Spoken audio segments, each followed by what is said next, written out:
My name is Stefano Cotrufo and I'm a plastic surgeon in central London, Harley Street.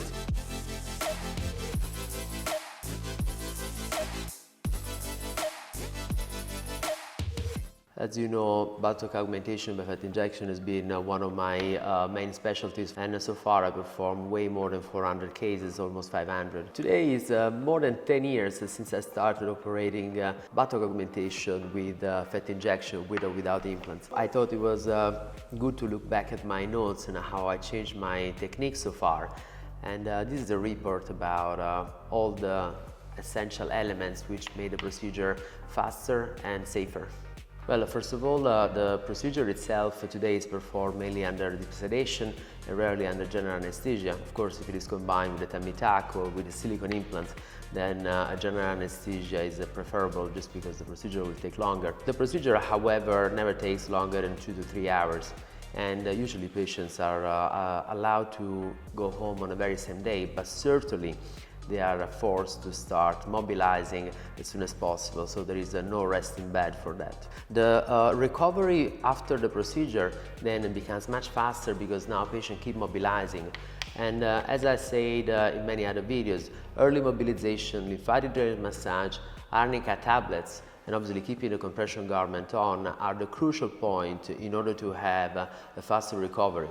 The faster recovery, first of all, means seeing the swelling going down. So this combination of approaches after surgery have shown that patients can go back to gym in 10 to 14 days and back to their normal life within 3 to 4 weeks, and that's fantastic. Over the last probably year and a half, I started to use regularly the ultrasound to perform the fat injection, which is something that was a very strong indication to start with in order to achieve better safety. And from this point of view, I should clarify that more than 300 cases of mine were performed without the use of the ultrasound, and I didn't record any case of a fat embolism or infection. So there is a technique to perform a fat injection also without the ultrasound.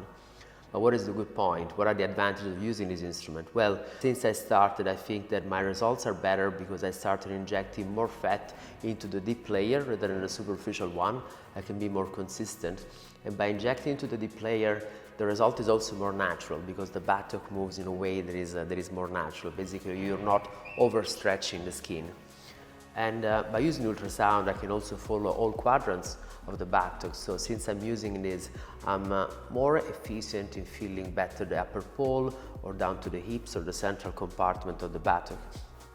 And certainly I had the chance to create a number of videos that are very interesting contents for both patients and for colleagues. Ultrasound is also a very useful instrument for other body areas. So sometimes I'm using it for the basal liposuction to the neck, which is also one of my specialties. It's a technique that I described probably about 3 years ago, and I've been talking about that at several conferences. Last one was the winter course in Corvara, which was produced by Professor Pascali.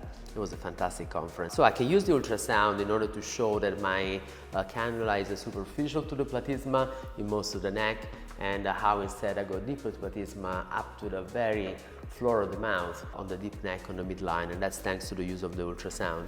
But I also use ultrasound when I do fat injection to the breast or liposuction in an area that is close to the axilla to make sure that I'm away from the lymph nodes. So this has been one of the most interesting evolution from the technical point of view in terms of both liposuction and fat injection. So the use of ultrasound is certainly a very effective instrument. So the conclusion is that in plastic surgery, like any other scientific field, there is a continuous evolution which we need to follow in the direction of biotechnologies when it comes to stem cells and growth factors, or technology, as for example the application of ultrasound for different fields on the buttock, on the breast, or the head and neck. So it is essential in order to keep improving the result and improving the recovery period to stay on track, and so going to conferences, share experience with colleagues, and first of all keep observing in a way that is honest the results with the cases that we operate.